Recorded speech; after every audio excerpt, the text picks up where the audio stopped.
Good afternoon, everyone. Welcome to this webinar of Solarplaza, which is about the topic long duration energy storage, LDES, not to be,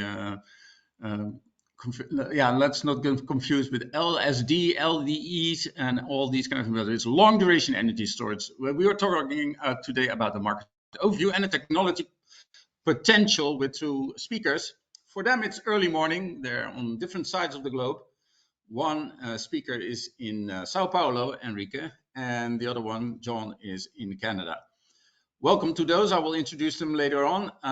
Let's go quickly to some technical and further information about the agenda. My name is Edwin Cote. I'm the CEO and founder of Solarplaza. Very proud because since this week, we're existing 20 years. Happy to be your host for today. I'm in the solar industry for 30 years. And looking forward to this new era where storage and long durational energy storage is going to be of major importance also for the solar and the wind industry, actually for the whole energy transition. With us, Enrique Ribeiro, I will introduce him later, and John Norman. And after both presentations, we'll have time for some Q&A. If you have pressing questions, you can also address them right after each presentation. So we can ask in a couple of minutes a few questions to the speaker. Yes, then I'm going to the next slide. About Solarplaza, company I founded in 2004, 20-year anniversary today. We are based in Rotterdam. We have done more than 220 events, built up a network of more than 60,000 people around the globe. And our mission is to share knowledge and network. And that's one of the reasons why we organized this innovative webinar about a long duration energy storage. I'm going to the next slide, if it's working. Yes, some upcoming events. Next week, actually, our biggest event of the year is in San Diego, and I'm happy to join there as my colleague Tom, who is in the background organizing all the technology of today's webinar. We're going for our Asset Management North America event, 10th edition. And then we have other events, as you can see, in Europe mainly, including, well, the main markets, but also on a specific topic like agri-photovoltaics. Good. Then, as a next step, let me see if I can get up the next slide. Practical notes. Yeah, questions. There is a question box, which is available for you. If there are technical questions, you can ask them there. Technical issues, you can use that chat box. But you can also send in your questions, which we will be happy to address after each presentation and after the two presentations in a kind of a panel setting. The presentation slides and full recordings will be made available after the event, and you will receive an email with instructions within 1 or 2 days to review those slides. Let me introduce, before we go to the first speaker, let me see who's in the room. And I will ask my colleague Tom to bring up a poll question. So let me first check with you. How familiar are you with the topic of long duration energy storage? And you can join the poll answering a question. Is this your first time you're exploring new opportunities, or have you already looked into this topic and eager to learn some more? Or where you're already available in a project, or maybe you are developing a project, or do you offer any LDES product services on the market? So if you can join this little poll, we can see if it works, but also give some idea about the background of our participants in this. Actually, majority, 60% already looked into the topic, but eager to learn more. You're welcome. And of course, also welcome to the other 40%, which is first time exploring this topic. Okay, I think we have another poll, Tom, if we can bring it up. That is, what's your background? Also interesting for the audience and the speakers. So what is your position in the value chain? Are you into project development, contractor, or an EPC company, or in finance and banking? Maybe in research and consultancy, maybe even asset management? Or are you involved already in the long duration energy storage space as a product and solution provider? And looking at the poll answers, we see that the majority of people are involved in project development as a contractor EPC. Good. Well, that gives us some nice insights on who's joining in this webinar today. And then, Tom, if you can switch back to welcome everyone, you can see me now, to the slides. Thank you. Then I'll go to the next slide and let me introduce to you Enrique Ribeiro. He is a principal analyst, batteries and energy storage at S&P Global, a partner in many of our events around the globe. They're very knowledgeable and have a lot of data, and he's going to talk more about the market overview and technology potential. He was is a principal analyst within the batteries and energy storage team at S&P, focusing on Latin America and the Iberian Peninsula. Previously worked 11 years in the metals pricing team, where he helped to establish benchmarks on global battery metal prices, as well as for steel and aluminum prices in Brazil, Chile, and Mexico. And he spoke at several conferences about battery metals and market trends. So he knows a lot about the battery market, the storage market, but now he's going to talk more about one of his research topics, which is long duration energy storage. He published a report about it. Please welcome Enrique. Can you hear me? If you can unmute. Yes. Yes. Good morning, Enrique. You're all the way from Sao Paulo today. Yes. Good morning. Good afternoon for you, Edwin. Hope you can hear me okay, right? Yeah, I can hear you. Just a quick question, Enrique. So when was the time that you made a switch from, or did you actually make a switch from batteries to long duration energy storage as kind of the new Valhalla or the new big thing? So actually, this is just an area of research that we have in the batteries and energy storage research team under the Clean Energy Technology Service here at S&P Global. Um, so I would say that the market is probably still not there yet for us to have a fully dedicated team for long duration storage only, but eventually we'll get there later. Yeah. Okay. Well, we're going to hear more about that, when and how we're going to get there. So please take it ahead with your presentation, and Tom will make the switch that you can control the slides. Sounds good. Thank you. Thank you very much, Edwin. Actually, I really appreciate the opportunity to talk about this topic because long duration storage can be actually quite controversial. It can be either undervalued or in some situations even overhyped, depending on who you're talking to. So at S&P Global, we've done a deep dive on this subject late last year. We've actually done two separate reports, one about alternative technologies for long duration storage, and the other one about business models for long duration storage. And what I'm going to show you today is just a very shortened version of the business models report, focusing on the current market status, just to set the scene so we can have something to start a discussion. Um, the full report is, of course, available for our clients, but I'm more than happy to anticipate one of the key conclusions, which is that if we think about long duration storage as anything of 8 hours duration and above, we can say that there will certainly be a need for long duration storage in the future, and this need will become more and more important as we progress towards the decarbonization.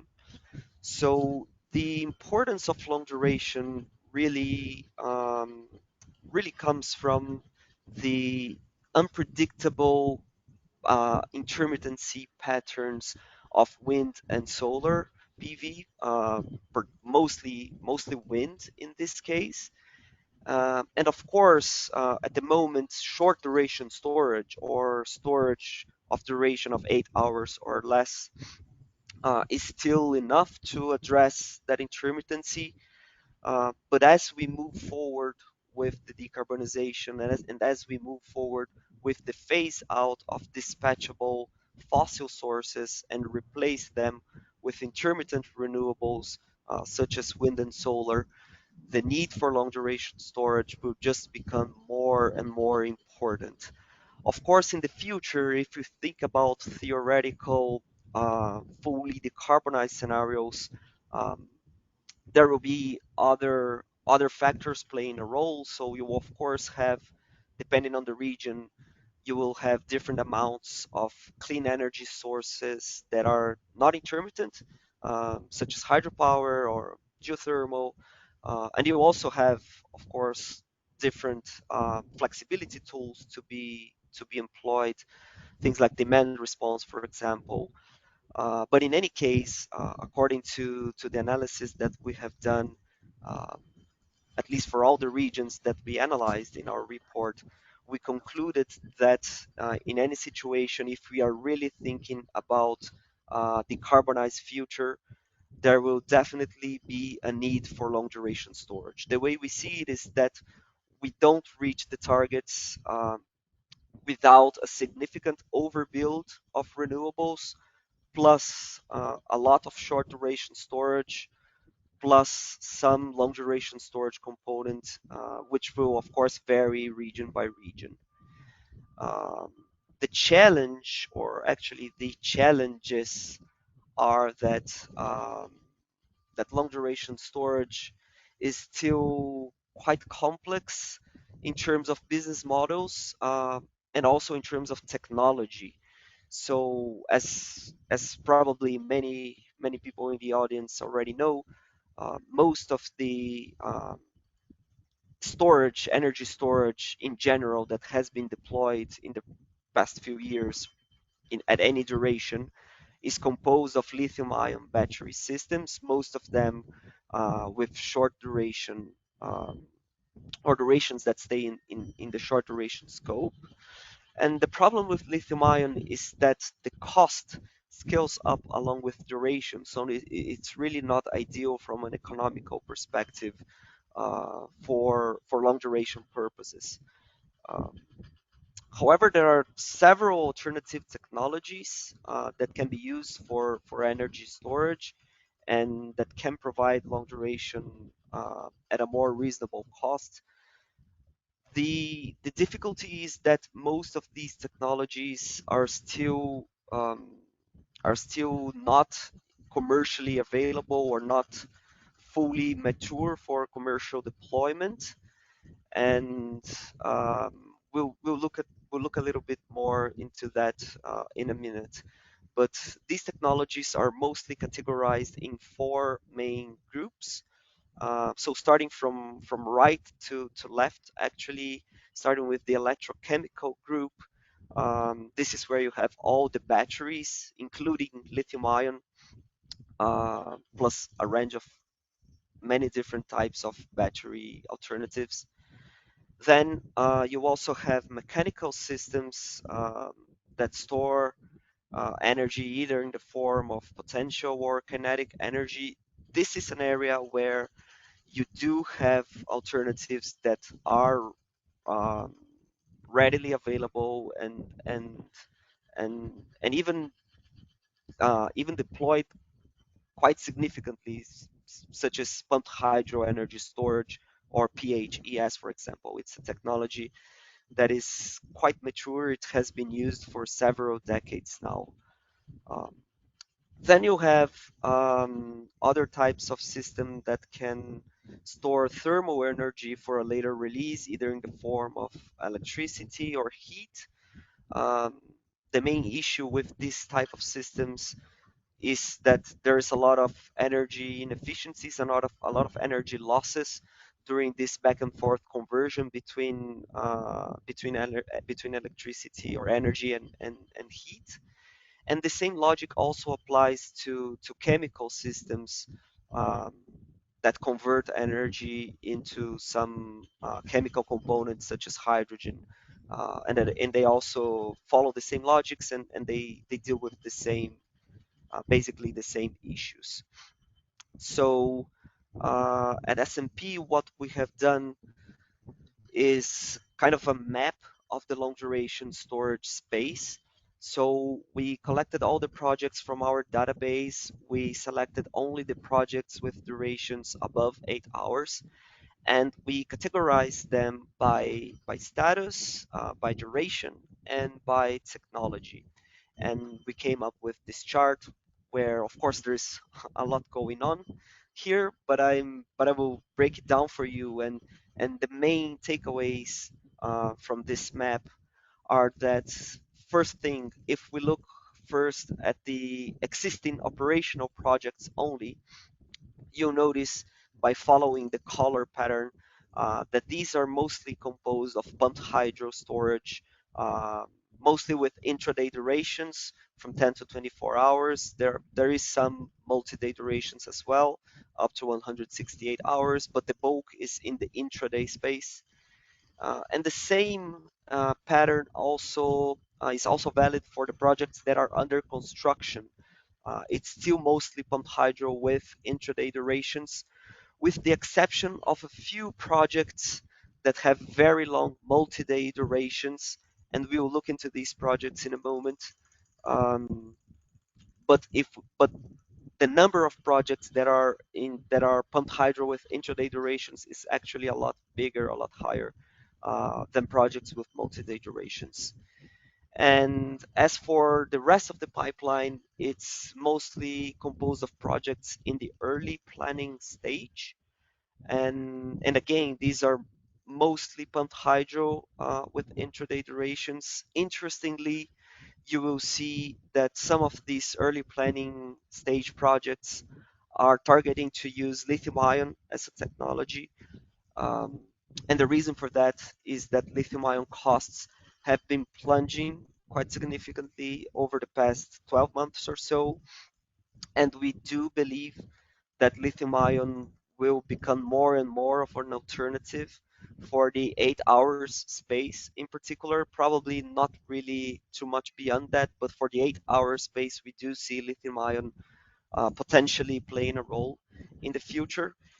And as for the rest of the technologies, with the exception of CSP with molten salt down there, and also compressed air, with the exception of these two, you notice quite clearly that the rest of the technologies are actually attracting um, very little investments and are being selected for quite quite small amount of capacity in this pipeline, and this can become a significantly risk in the future. Zooming in this big picture and adding a breakdown by country, in this one slide we'll focus only on the operational projects first. You notice um, that the US is the country where you have most of the existing operational long duration storage capacity at the moment, but this capacity is quite fragmented in several many countries. But in any situation, in any region, regardless of the country or region, they all follow the same pattern of pumped hydro storage, so the blue bars from the chart on your left, with intraday durations, so the blue and yellow bars from the chart on your right. And this is actually no surprise because, as I said previously, pumped hydro storage is a very well established technology that has been used for many decades now.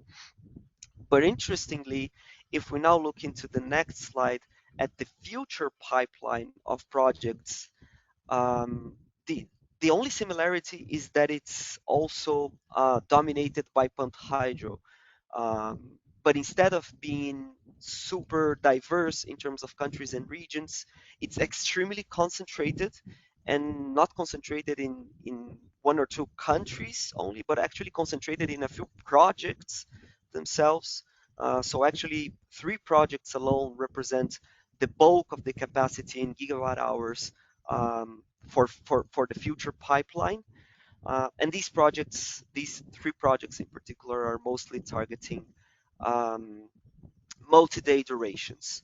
So it's kind of astonishing to notice that the future pipeline of long duration storage is just too much concentrated in pumped hydro, because this means a few risks to the goals that we want to achieve. First thing to keep in mind is that although pumped hydro is a very well-known technology, it can be complex in terms of building projects. If you notice the biggest project that you have in the pipeline, is actually several years late. I think it's been under construction since early last decade, so it's extremely late. And also even more important than that, the inherent restrictions of pumped hydro in terms of where you can build a pumped hydro project. It cannot be indiscriminately built. It depends on um, very specific geography or land availability. You need to have different elevations, which are not always available, and in some situations can be quite scarce because, uh, as we've seen, pumped hydro has been used quite a lot in the past. So many of the available land for pumped hydro is taken already, and this means a significant risk for the future deployment of long duration storage because it's too much concentrated in this one technology that cannot be just replicated indiscriminately. And with that, I would just like to, before hand it back over to Widwin, just leave you with my contacts for any follow-up questions that you might have, and this main key takeaway, which is um, that we are really facing a technological gap at the moment. And if we don't fill in this gap, and if alternative technologies are really not supported as they should, and if they really don't get invested as they should, we might get into a situation in the future where we simply don't have these technologies available to reach the decarbonization and the energy transition goals that we have. So that's all I have for today. Thank you very much. Thank you, Enrique. Very, very clear message and warning to the renewable energy community, but maybe also beyond that. Brings up a question with me is like, why is this the case? So yeah, I can imagine that pumped hydro is it's an old, let's say, technology. It's familiar. People and countries and companies are familiar with it. What's the biggest threshold then for these new technologies? Is it the financing that's is it conservative in this sector, or is the technology not ready? Yeah, so there is kind of a mix. So some of the technologies are relatively novel and still weren't able to reach, the technological maturity level that they need to be commercially available. But it's almost kind of a chicken and egg problem, right? Because if they also don't get investments, if there are no pilots, if they don't attract new projects or possibilities to build out and test, um, then this learning curve of the technology always, of course, takes longer. So I would say the two things. One, it also it's a case by case, so you need to look technology by technology. But in general, um, yes, you do have like a technological gap, and these technologies, many of them still need to give this next step, but two, they do need this investment in order uh, to make this progress. Before we go to a question, I have one follow up as a question from the others. But so, in order to beat this or this chicken and egg problem at the start of the solar in market development, we had all these government subsidies. So, do you think that without subsidies, we'll run into the wall because nobody's going to develop it and nobody's going to build it and nobody's going to create these new technologies? So we need subsidies to get this market kick started. Yeah, this is a very good question, and it also relates to the business models, which is the main topic of the report that I've worked on. And I would say that there are many things playing a role there. So first thing is that storage per se is already relatively challenging um, to develop business models for. And as you scale up duration, it gets even more challenging because if you think about an asset that is expected um, to be required maybe only once or twice or three times a year when you have an unexpected intermittency event like a Dunkelflaut event or something like that. How do you develop uh, a revenue mechanism for this type of asset, right? It's extremely challenging. So what we are seeing at the moment is that these first baby steps of long duration storage deployment are really driven by government procurement. So you have some specific tenders for long duration storage in some specific regions. So something going on in California, also in Australia, in New South Wales, more recently another one in the UK. And this is kind of really just the first step. And um, but yeah, a lot more will be needed in the future. The problem is that this type of long duration storage necessity is probably not super evident at the moment. Um, but this is the And big risk wh- because when why they get is really required, you won't have the mechanisms in place. yeah? Okay, so why is it neglected then? Is it just the unknown? Is it like everybody thinking now in lithium ion and nobody taking care of it? Is it too far away for people? Well, it's actually a problem now because first you need to have the demo projects to get the thing going. You have the proof of concept Yeah, and all of that.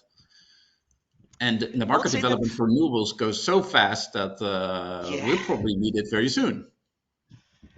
yeah, yeah. I would say that the the thing is that lithium ion um, has been kind of doing its job well for the moment, and the fact that the lithium ion cost keeps going down quite significantly plays a significant role. And of course, this is also tied to the fact that the lithium-ion technology also benefits from the wide use of the technology in the automotive space, so the electric vehicle space. So this has helped the lithium-ion cost to decrease a lot more rapidly than any other technology will be able to, because these technologies are all specific for storage. So they don't have any other industry to kind of help them accelerate progress in terms of improving technology, reducing costs, and things like that. So lithium ion is kind of a moving target, and it's really hard to follow. And it's been doing its job well for what it's required at the moment. So as I said in the presentation, um, the intermittency is now well addressed with short durations in most of the situations. And when it's not available, you still have a lot of dispatchable fossil sources to do the job. So nobody's, when I say nobody, I mean um, many decision makers are not looking at long duration storage as something extremely urgent for this very moment. Although some of them start to realize that, okay, if our plan is to really phase out these dispatchable fossil sources and replace them with renewables, maybe we don't urgently need them today, but in a few years from now, we'll definitely need them. So this is where you see some countries um, driving this type of public procurement. Okay. One quick question from the audience, from Stefan. Where do you see flow batteries in terms of maturity? Will we see some breakthrough there? So flow batteries are a very wide, let's say, a very wide range of technologies actually, because it you can use several different materials. So talking specifically about vanadium redox flow batteries, which are the most advanced, um, there are, I mean, they are already in commercial use, very in very small amounts, very small capacities, but you do have some small projects, a few megawatts and megawatt hours here and there. I think in Spain, they have just recently started operating a small pilot plant of, I think it was 1 megawatt of vanadium flow batteries to test the technology before doing something bigger. This was Endesa, if I'm not mistaken. It's public, so I'm not really sharing anything confidential or anything like that. But as for other types of flow batteries, then I mean they are all still in much earlier stages of development, and none of them has still gone out of the lab for now, Okay, good. So as maybe far we'll as I come back know, to at you. least. I Sorry, was yeah, just there saying that is. this is as far as I know. Maybe I don't want to be unfair to anyone. Maybe there is something that is a little bit more advanced and I'm not aware of. But as far as I No. know, they're still in very preliminary stages. If there is, people will respond, maybe send in a question or a remark. We can address it after the next presentation in a panel setting, if there is still time left. Thank you so far, Enrique. Thank you. Stay tuned, and then we'll go over to the next speaker. Let me see if we can bring, the slide up of Mr. John Norman. He is the president of HydroStor, a professional engineer, more than 20 years of experience in the power industry, management consulting, and the government. He oversees HydroStor's strategic growth as a president and was previously chief operating officer. Prior to HydroStor, he held senior roles at Brookfield Asset Management, including leading commercial development, regulatory policy, and government relations across North America and Europe for the power and utilities business. And in his earlier roles, he served as a project manager for environmental infrastructure and held senior roles in government, where he led the grid and networks policy development in Ontario, Canada, as well as interjurisdictional negotiations. That's a lot. Please welcome John. Can you hear me? And if you can unmute, then we can hear you as well. Yeah, thank you, Edwin. Welcome. Take control of the slides. Thanks for the kind introduction. Also, morning to you, right, John? You've been in power, also in renewables, all that time, all those 20 years? Primarily renewables, yeah. And early in my career, I led the replacement of coal-fired generation in Ontario and Canada here. So that was a 6,000 megawatt replacement in the mid to late 2000s. So kind of leading the way for some of the future fossil retirements as well globally. So that means that you were quite visionary. You saw it coming, the change from fossil to renewables, and now you already, for 7 years with HydroStor, so you also see coming that the long duration energy storage is going to be playing a major role. Well, what I would say is the political masters at the time were visionary on it. I had to get it done, which was a hard thing relative to the industry saying it couldn't be done. So this is an interesting inflection point, I think, as well for storage and decarbonization, and would love to explain a bit more our views on it as both a developer and a technology supplier. Okay, floor is yours, John. Go ahead. Great. Well, thank you very much. And I really appreciate the opportunity. Thanks, Enrique, for setting the stage with just the general market trends. Certainly agree with most of those points. I think we have a slightly different perspective as an actual developer and owner of these assets, as well as a supplier of a technology that's actually quite well proven as well, which is just compressed air energy storage. Maybe I'll just explain quickly what HydroStor is and how we're sort of looking at the markets before we dive into some of the background in HydroStor and how we're deploying capital. But we are the leader in what we call advanced compressed air energy storage. I think the way to sort of think about what we do is we're sort of like a locatable pumped hydro asset. And I think as we go through our discussion points, sorry, I don't know, there's allergies here in Canada today. As we go through our discussion points, you'll see that kind of the way we're seen in markets that we're very advanced in is kind of the third major pathway for long duration storage that's available today. I think Enrique really hit on two others, pumped hydro and lithium-ion batteries. But compressed air is really a platform that is here today. I think there's also a bucket of emerging technologies, some of which we talked about, like flow batteries, that are in varying stages of development. And I also represent the long duration storage industry on the board of the Global Long Duration Storage Council. So we have a pretty good handle on the technologies and their development. It will be really important for the future. I think it's difficult to create a single narrative around the technology readiness of LDES technologies, but certainly would like to give an example of one that's being deployed today.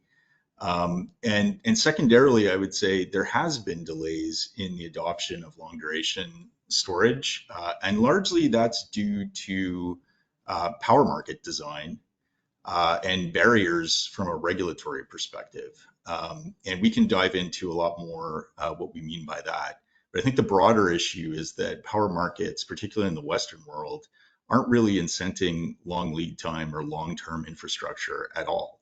And in fact, some of the pumped hydro examples that Enrique was given are actually just being forced on the market by the government. And that one project was actually not only beyond schedule, it's actually 6 times over budget. It was originally 4 billion Australian dollars, and now it's up to 20.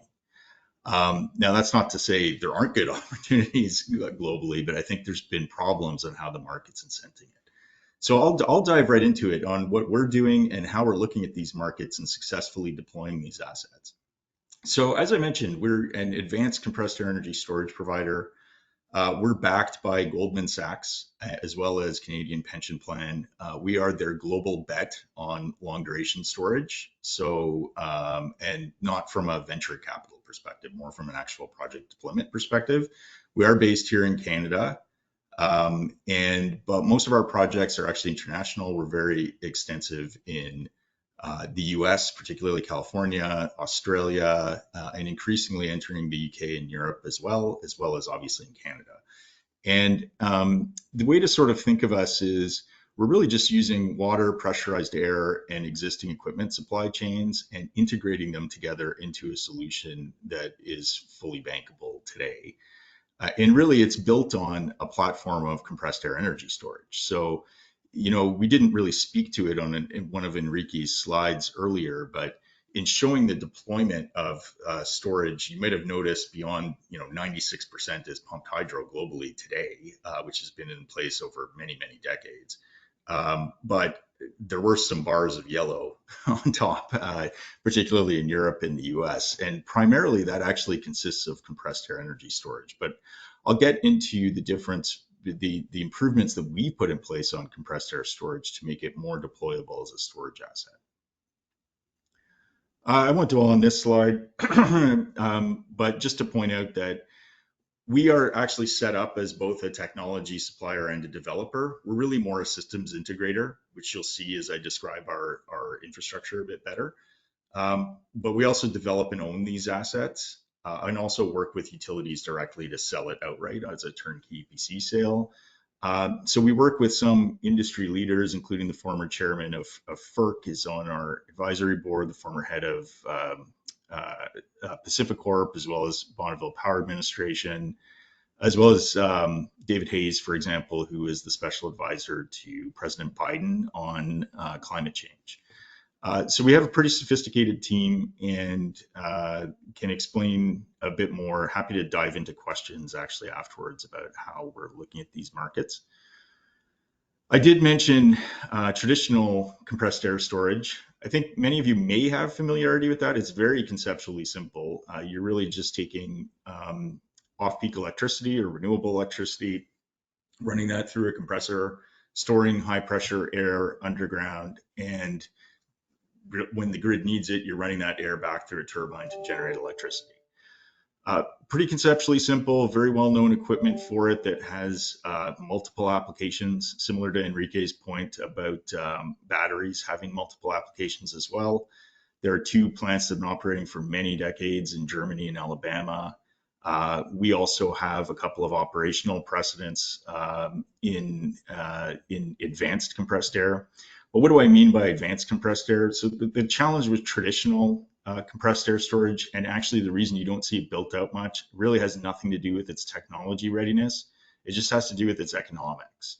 So the traditional compressed air is really limited to be siting where there's existing very large storage infrastructure underground, which means it's pretty limited to salt caverns typically. And in addition to that, you always need a heat source to go into the turbine when you're taking ambient air and just running that to generate electricity. Otherwise, the air will freeze as it's expanding so quickly. So traditionally, what they've done is they burn natural gas for that purpose. That actually works very well. The challenge, of course, is you effectively have a 4,300 heat rate gas plant in addition to all that storage infrastructure. So in a way, it's like a much more efficient gas plant, but actually using compressed air storage, which is quite well proven. The challenge with that is if you have to site that at a salt cavern and you're going to build a 4,300 heat rate gas plant, you're just going to build a CCGT, a combined cycle turbine. And that's what's happened globally. And it's not a coincidence that these plants were built out during the oil crisis years where that efficiency actually made a bit of a difference. The difference with advanced case is that we're a true storage asset. So we're not using any external fuel source. We actually just capture heat from our compression process. We store that through the most simplest means possible, and we run that heat through a turbine to generate electricity. And then the second thing that we do is we can be flexibly sited because we can use salt caverns, but we're not wed to using salt caverns. So our primary bread and butter is to actually construct these cavities out of hard rock. I'll explain how we do that in a moment, using techniques that are already used in the hydrocarbon storage industry. But in our case, we're just storing compressed air and water as a compensating fluid for pressure that allows us to do it very space efficiently. These are all very proven approaches. So the reason I mentioned we're sort of a systems integrator is we're really just integrating those approaches and then providing the project financing for it as a bankable solution. Now, what that allows us to do is to be effectively like a flexibly sited pumped hydro asset, and I'll explain some of the trade-offs in a moment. So maybe more specifically what we're doing here, I'll start with kind of our underground storage. So really what we're doing is there are many hundreds of these rock caverns that have been built out. You advance a series of shafts down, you're mining out rock using conventional techniques. The cavern is really just void space in hard rock. And then you're bringing an air shaft to the surface that is tied to the turbo machinery. So what happens in a cycle is there's a small reservoir on the surface, which uses, and the reason I say small is it's actually using 20 times less water than an equivalent pumped hydro facility for an amount of megawatts. So much, much more space efficient and much, much more readily developed and permittable as a result. That reservoir is connected through one of the shafts to the cavern below. So if you picture the natural state of a cycle, the natural state of that cavern is flooded. And then when you're compressing air into the cavern, it's actually just displacing water up to the surface and you're valving off the air. When you're ready to generate, you're just opening that valve. It's going, the air is going into the turbine to generate electricity. And the cavern is filling with water as it's pushing the air up. Now, the reason you do that, we didn't invent this principle. It's called hydrostatic compensation. It's the basis of our name as HydroStor. It's used in the gas storage industry, as are these caverns. But it creates a constant pressure environment underground that is very space efficient. If anyone has more questions about that, I'd be happy to kind of go through that in more technical detail offline, why that's the case. But needless to say, that's what, if we're at the right scale, that's what allows us to flexibly site where the grid requires it, assuming there's hard rock available at depth, which is a pretty common occurrence. So typically our siting capability is in about a third to a half of locations. And then we have similar siting considerations as another infrastructure or power infrastructure asset. The other thing we're doing, as I mentioned, is we're just capturing heat from our compression. We're running that through the simplest form of heat exchange, which is just shell and tube heat exchangers, again, available off the shelf. And we've chosen specifically to just store our heat in the simplest medium possible, which is pressurized water. And all this is for bankability. So you reverse that process, heat goes through in the turbine and then generates electricity. So the way to sort of think about us is typically, if we're building out a greenfield plant, it's usually in about the 500 megawatt, 8-hour plus scale.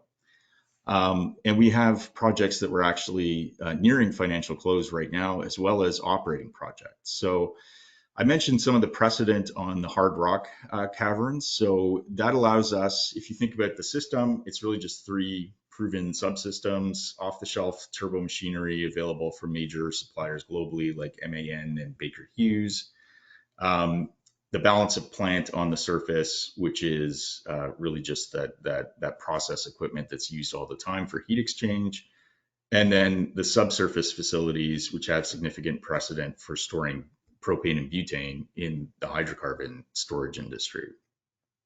And then that means our delivery pathway is very, very clear cut. We can provide full EPC wraps on what we're delivering. This is very well-known infrastructure. The question might be more around the integrated performance of the system, and that's why we've had 2 operational facilities dating back to 2015 as well as 2020. And the 2020 facility is contracted to the grid operator here in Ontario and Canada. It has to meet contractual LDs. It demonstrates our full integrated fuel-free process as well as its performance characteristics. And this is what allows us to line up performance guarantees, full project financing, and indeed move forward on some very major projects globally. So there are 2 projects that we have right now that are very advanced. One is in California, our Willow Rock project that's just north of Los Angeles. We have recently just signed some of the largest energy storage contracts in the world on that facility. We're shortlisted for all the balance of the offtake as well.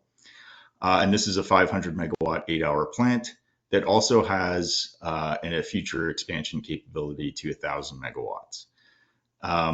We have full delivery capacity onto the California grid, which is very significant. It's being relied on as a reliability asset.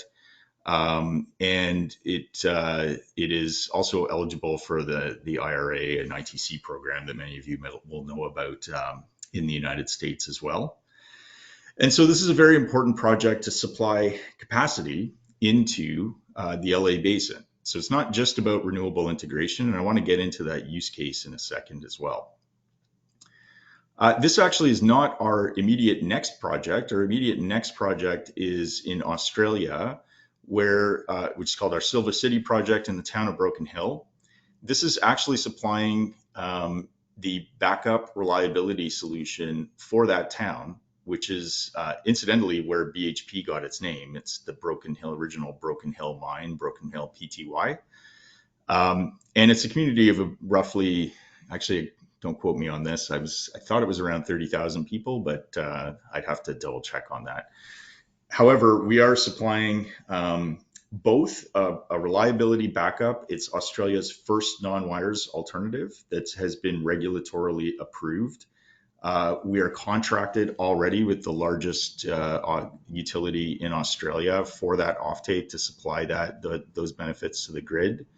And in the past several months, we just signed a 200 megawatt 8-hour offtake agreement with the AAMO, the Australian market operator, through the New South Wales government to sell storage services onto the national electricity market.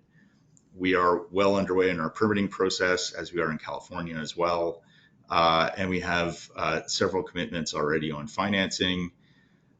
These 2 projects, incidentally, this one to be COD around 2027, will be hitting financial close towards the end of the year. And we expect to hit financial close in the California project next year. So what does this mean for kind of HydroStor, how we're looking at markets globally and future growth? And I'll sort of lead off with some thoughts on LDES markets, LDES being shorthand for long duration storage. So these 2 projects obviously are quite advanced. However, we do have a greater than 5,000 megawatt pipeline of development projects that are all in varying stages of partnership, project equity, partner development, working with IPPs and utilities. Typically in the 500 megawatt 8-hour scale each, and we're rapidly expanding into other markets. Now, what I find interesting about this slide is you'll see a whole swath of kind of gray of areas of markets are implying we're not really working on right now. Now, part of that is a bandwidth question for HydroStor. As any developer and supplier, we do have to focus on core markets. But I think it goes back to a point that Enrique was making earlier, which is around really the readiness of these markets. I would posit actually that the issue with LDES has less to do with technology readiness and more to do with whether markets are actually incenting new infrastructure. It's not a coincidence that you'll see us very advanced in Australia and California, because these are markets that have actually put in place clear mandates around future infrastructure generally and procuring it through competitive processes, which we've won, but also putting in targets for long duration storage, that being typically 8-hour storage. Now, one of the reasons you'll see markets looking at 8-hour storage where they are doing so is it's not just a renewable integration question. I mean, obviously that's a big driver of some of the value, but the real value of a resource like this, or really much long duration storage, is as a capacity replacement. By providing that long duration, you're providing reliable replacement capacity for retiring fossil generation. Most of our applications actually are that type of application. And typically the reason we see 8 to 10 hours being very common today is just because that's sort of the minimum threshold that would be required for reliable replacement capacity. Many markets have gone out and specified 10 as being a requirement, like PJM. However, that has been knocked back politically. So you already see the trend moving in a certain direction.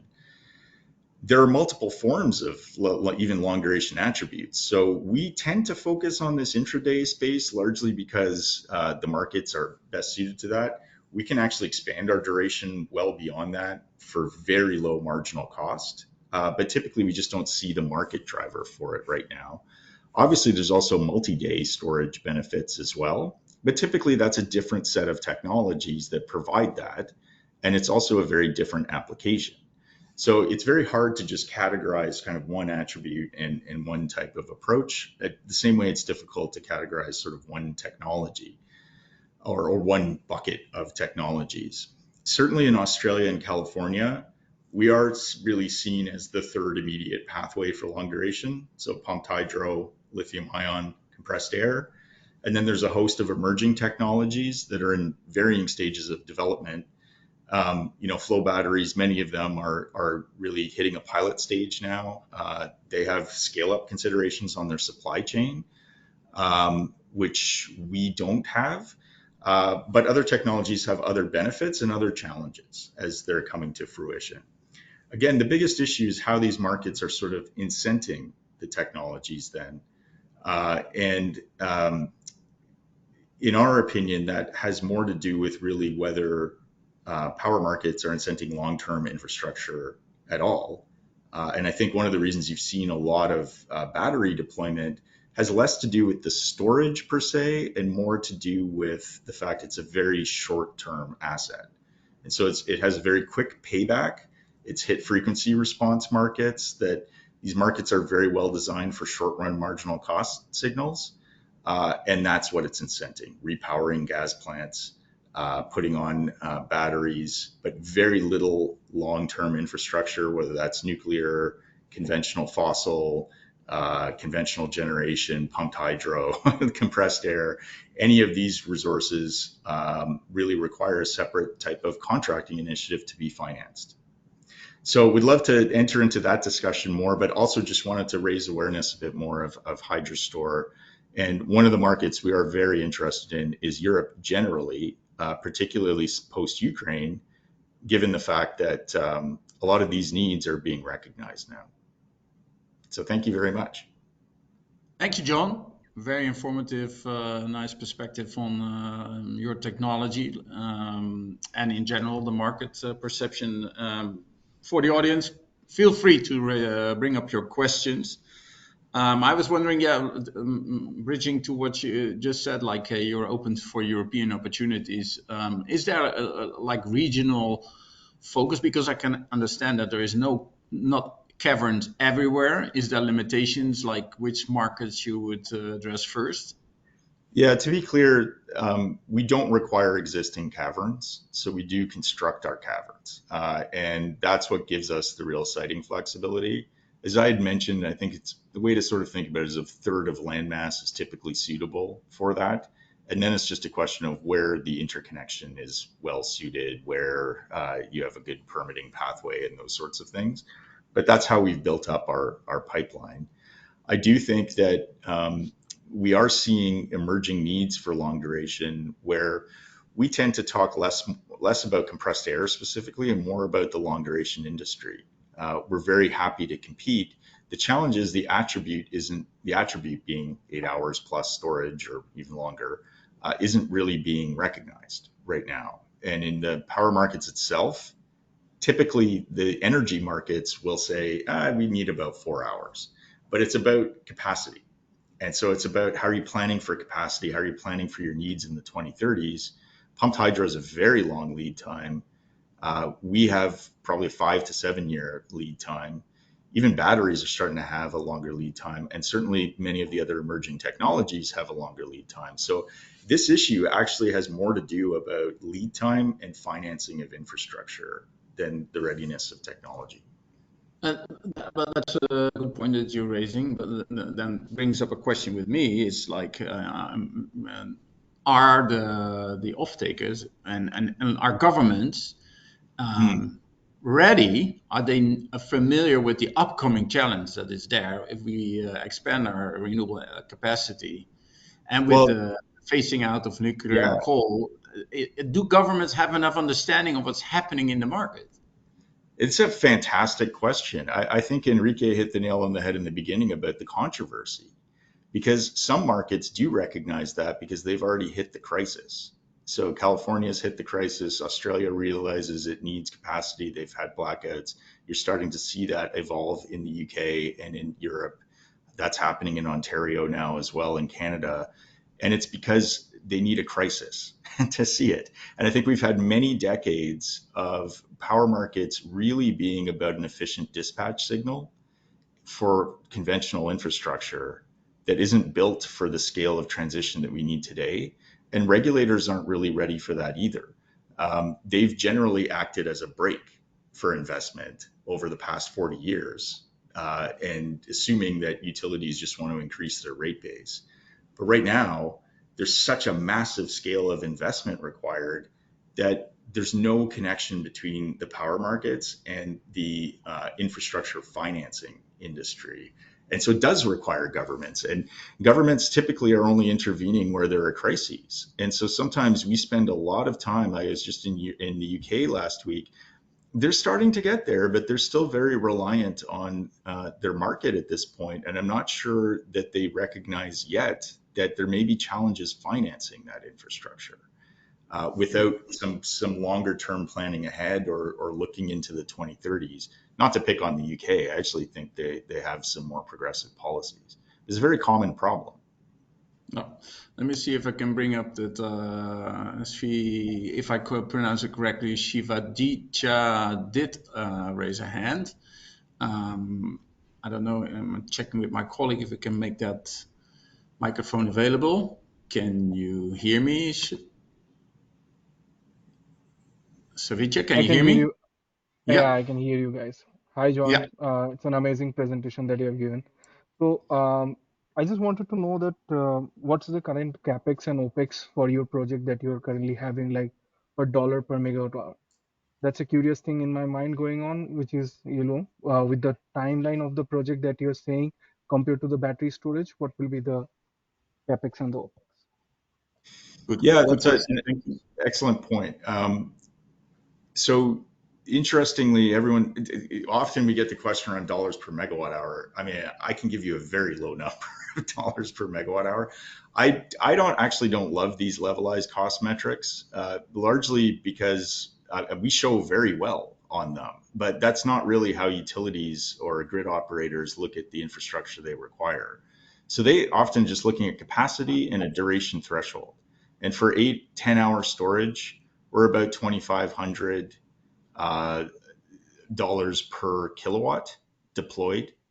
And you can think about that in a levelized cost of storage, more around $200 per kilowatt hour. That's a capacity metric as well, or less, depending on the actual application.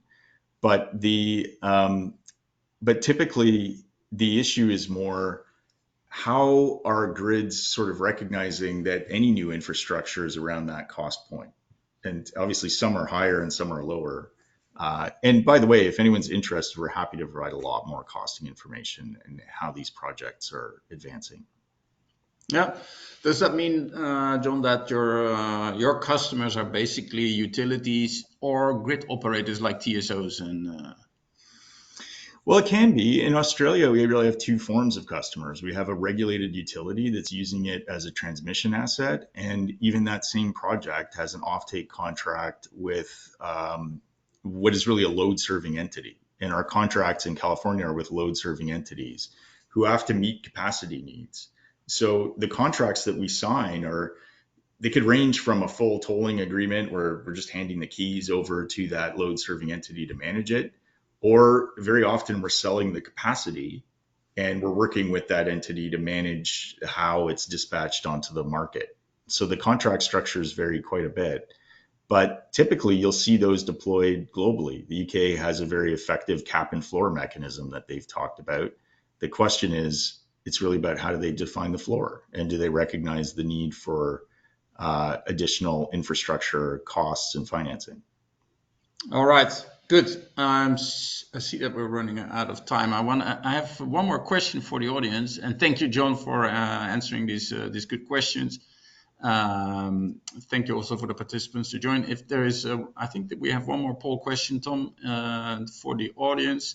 Yeah, we would be curious to know if you would be interested in a specific conference about long duration energy storage, discussing these concrete business opportunities. That will help us and also our speakers of today to see if that's interesting to follow this up beyond the webinar and going to a live event. And yeah, thank you for your participation. In the meantime, thank you, Enrique. Thank you, John, for your great presentations, your valuable content, and for answering the questions. Thank you for the audience for joining us. Thank you for the participation in the polls. And I look forward to seeing you at one of our upcoming events or to a next webinar on a new innovative topic. So thank you very much for joining. All goodbye and have a good day.